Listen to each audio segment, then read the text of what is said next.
बुनकर समाज को लेकर काफ़ी रोज़ाना उनके मुद्दे पर लेकर बिजली की फ्लैट रेट बिजली के मुद्दे को रोज़ लोग उठा रहे हैं। आज यहाँ बुनकर कॉलोनी में भी बुनकर समाज के लेकर मीटिंग थी। आज बात करते हैं उनसे कि किस मुद्दे पे मीटिंग हुई और क्या बात हुई इसमें।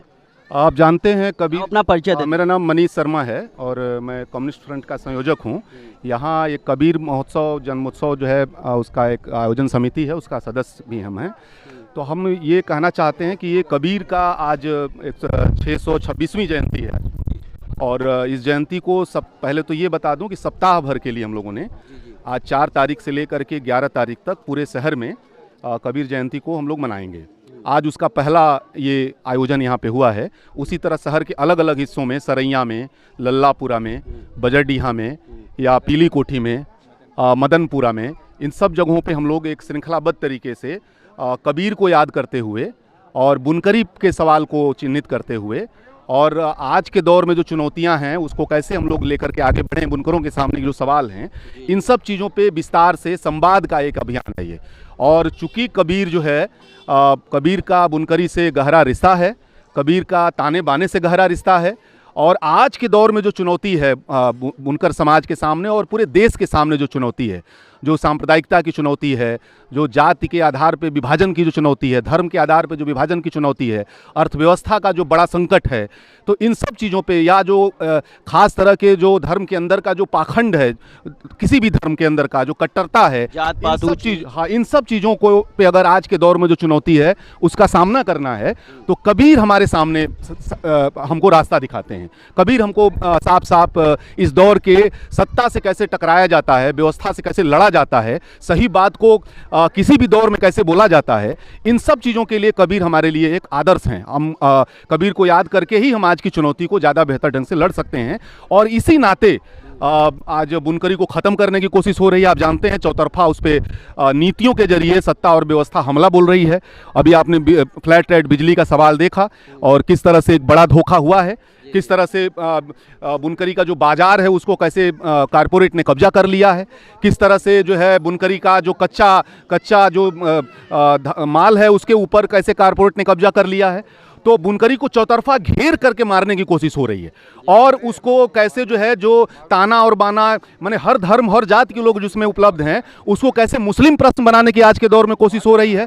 इन सब सवालों पे हम लोग आने वाले समय में इस जयंती के माध्यम से इन सब सवालों पे हम लोग बातचीत करेंगे और निश्चित तौर पर हम ये उम्मीद रखते हैं कि आने वाले समय में इस चुनौती का हम लोग सामना करेंगे और जीतेंगे।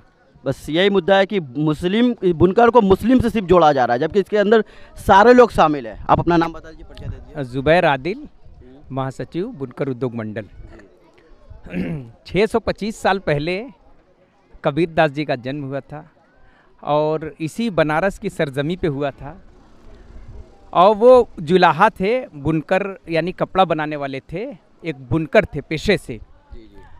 तो उस समय भी कुछ परेशानियां दुश्वारियां थी, लेकिन वर्तमान में जो सरकार 2017 से सत्ता में आई है उसके बाद से सर्वे कराकर 2006 से मिल रही फ्लैट रेट व्यवस्था को जो ख़त्म करने की कोशिश की जा रही थी उसकी कड़ी में अप्रैल 2023 से एक नया शासनादेश सरकार लाई है जो जिनके लिए लाई है बुनकरों के लिए। अगर उन बुनकरों को मंजूर नहीं है तो ऐसे शासनादेश को रोल बैक वापस लेना चाहिए सरकार को, क्योंकि ये बनारस के बुनकरों को मंजूर नहीं है फ्लैट रेट व्यवस्था अप्रैल 2023 की, खलीलाबाद के लोगों को पसंद नहीं है, मेरठ के लोगों को पसंद नहीं है, हाथरस के लोगों को पसंद नहीं है, इटावा के लोगों को पसंद नहीं है, मौआमा के लोगों को पसंद नहीं है, मऊ मुबारकपुर खैराबाद के लोगों को पसंद नहीं है। जब ये जिसके लिए ये आदेश लाया गया उनको पसंद नहीं है, उनकी अनुसार नहीं है, ये एक जटिल व्यवस्था है जो बुनकरों को किसी भी कीमत पर स्वीकार नहीं है। सड़क से लेकर विधानसभा तक, लखनऊ तक, दिल्ली तक हम लोग को जो प्रयास करना पड़ेगा, जो कोशिश करनी पड़ेगी, सरकार की व्यवस्था के खिलाफ जो आवाज़ बुलंद करना पड़ेगा संवैधानिक तरीके से, वो उत्तर प्रदेश का बुनकर करेगा और बनारस उसकी एक नज़ीर है। यहीं से हम लोग प्रधानमंत्री मोदी का क्षेत्र है जो पूरे भारत के प्रधानमंत्री भी हैं, चूँकि वो और बनारस के सांसद होने के नाते हम लोग उनसे बार बार प्रयास भी कर रहे हैं, कई स्तर पर उनसे कोशिश की जा रही है कि हम लोगों से मिलकर, हम लोगों को एक खुशी भी है कि बनारस के सांसद प्रधानमंत्री मोदी जी हैं, और दूसरी तरफ दुख ये है कि जब उनसे कोई फरियाद नहीं कर सकता, उनसे अपनी कोई बात नहीं रख सकता, कोई अपनी समस्या नहीं रख सकता, तो वहाँ पर एक दुख का भाव प्रकट होता है, क्योंकि हमारे सांसद हैं, देश के प्रधानमंत्री हैं, और समस्या पर अगर बात नहीं करेंगे, डायलॉग नहीं करेंगे, हमसे मिलेंगे नहीं, तो हम अपनी समस्या को उन तक कैसे पहुंचाएंगे। यही हम लोग चाह रहे हैं कि ये जो अप्रैल 2023 में नया शासनादेश आया है वो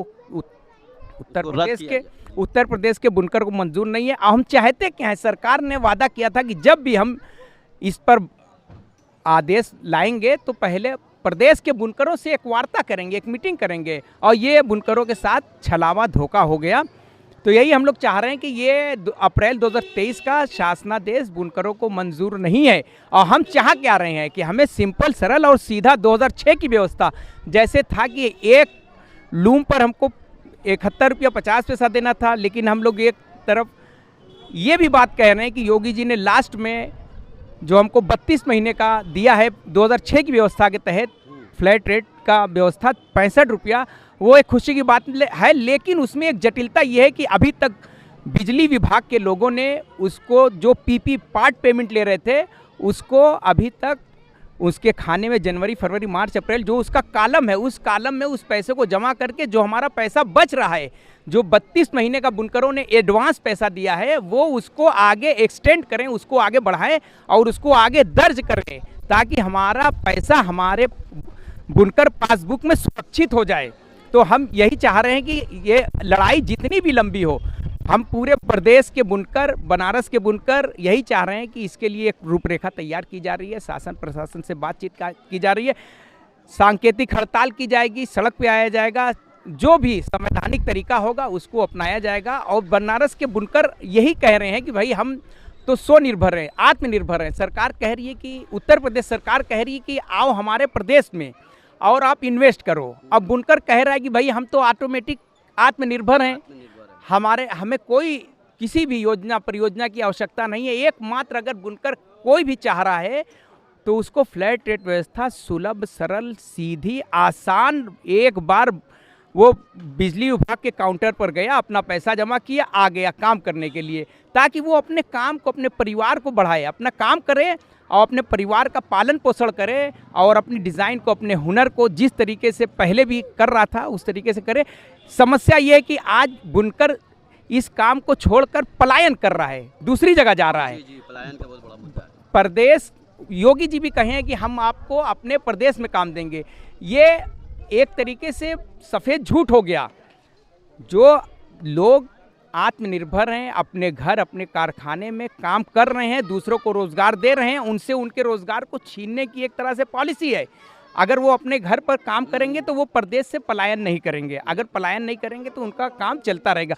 और मजबूरी में बुनकर आज मजबूरी में दूसरे काम की तरफ नज़र कर रहा है। वो रिक्शा चला रहा है, टोटो चला रहा है, ऑटो चला रहा है, ठेला लगा रहा है, सब्जी बेच रहा है, पकौड़ा तल रहा है, दूसरे काम की तरफ मजबूरी में जा रहा है, उसको मंजूर नहीं है। और इसमें कई जो शासन की तरफ से अप्रैल 2023 का शासनादेश है, उसमें कई खामियां हैं, और हमें लगता है कि जो अपर प्रमुख सचिव हैं वो एसी में बनाया हुआ ऐसा आदेश है जो सड़क पर जनता के बीच में उतरने के लायक नहीं है। हम इसका पूरे प्रदेश के लोग और बनारस से हम सब इसकी भर्त्सना करते हैं, इसका पुरजोर विरोध करते हैं।